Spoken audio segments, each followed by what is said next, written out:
Morning everyone, middle of a mini heat wave, very early Tuesday morning, so it's the 12th and I'm just going to do a preview going through to Wednesday the 13th, action there, Friday the 15th, and the weekend Saturday and Sunday 16th and 17th. I've got two little helpers here, gonna hopefully give me a bit of help by just keeping quiet. But anyway, be a quick preview because it's World Championships coming up the end of the week. But first of all, a lot of midweek action. I'm torn actually. I'd love to be at Wimbledon for the 3,000 metre night on Wednesday, but I will be at Watford where there's the Watford Wednesday and the British Miners Club races. Again, depending on logistics, I will film the British Miners Club races, hopefully. But tonight there's also a British Miners Club meeting at Trafford, up north. Guy Learmonth is probably the standout name in the 800.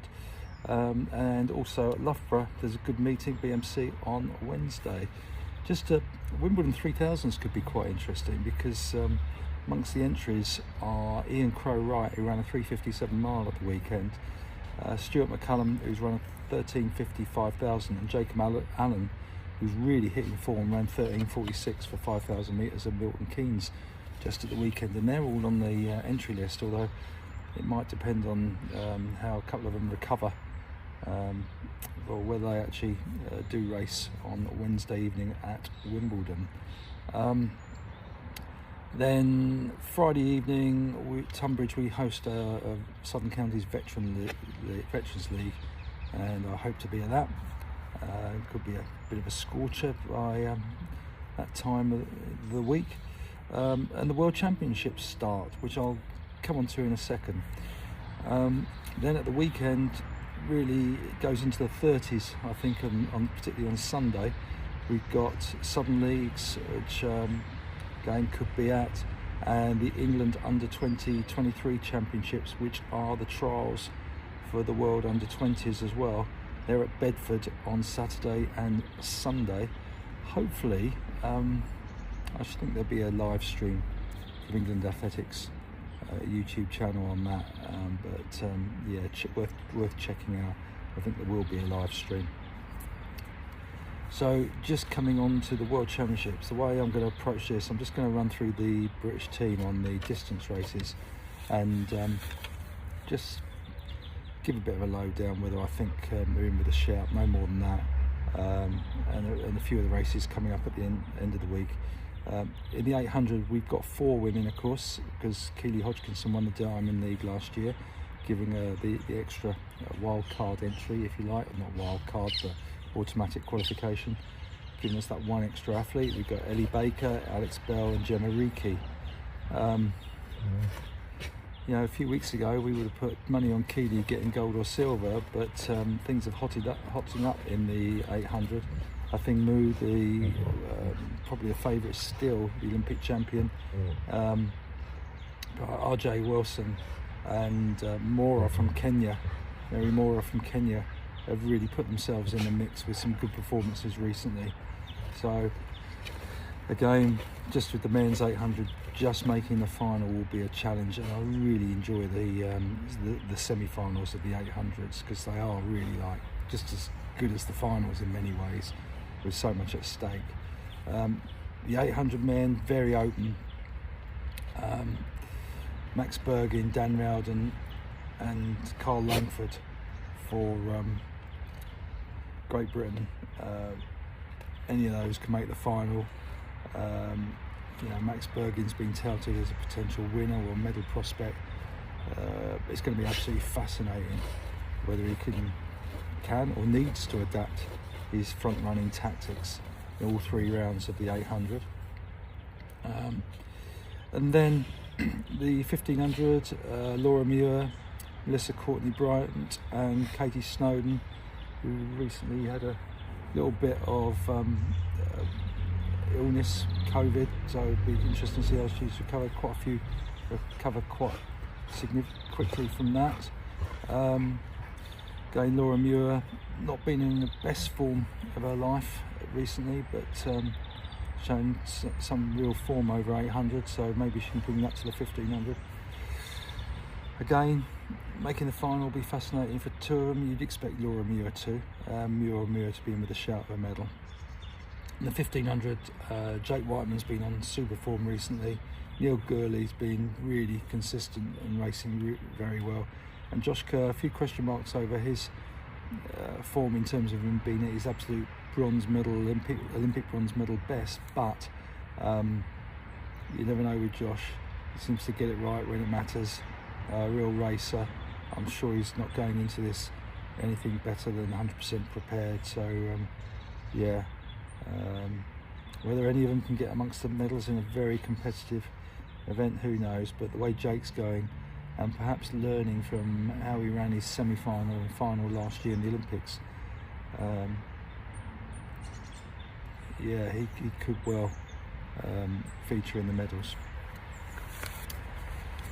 5,000, Jess Judd, Amy Eloise Markov and Eilish McColgan. Eilish is another one who's been ill recently, about a month ago, so maybe she changed her race plans, but hasn't done a lot to go on, but was in super form before that illness.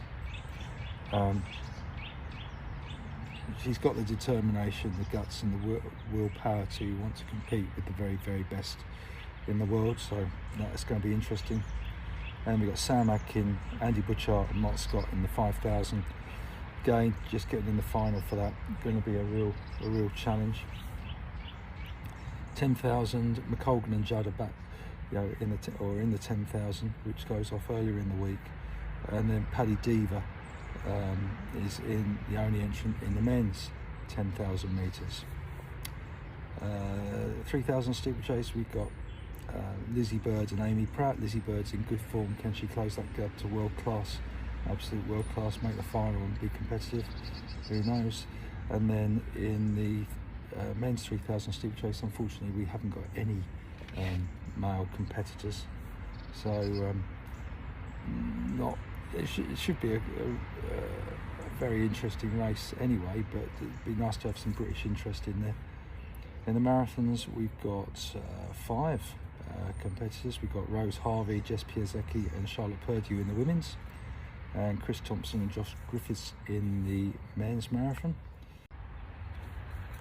Slight interruption there as one of the dogs got hold of daughter's sunglasses, and my wife decided to start watering the garden while I was doing this. But anyway, BBC don't have these issues, but I do, it seems. Anyway, I got to the fact that the World Championships kick off on Friday, and early Saturday morning we got the heats of the women's 1500 metres to look at. I suspect a lot of these races are like 1:30 to 3 o'clock in the morning, with Eugene being 8 hours behind UK time. So I think a lot of us will be getting up, having got them on record and watching them first thing in the morning and trying to stay away from Twitter, social media or whatever, knowing what the results are. But anyway, women's 1500 metres early Saturday morning, and then Saturday evening we've got the heats of the women's 3,000 metre steeplechase at 6:35, and at 8:20 the women's 10,000 metres final. Always look forward to the 10,000s, really get into it, absorb it, so many tactics involved, so I look forward to the 10,000s. And then very early Sunday morning we've got the men's 1500 metre heats and the women's 1500 metre semi-finals, and then Sunday evening is the men's 10,000 at 9 o'clock British time. Perfect for us perhaps, but not if it's so hot in Eugene, Oregon. Monday morning early hours we got the men's 1500 semi-finals.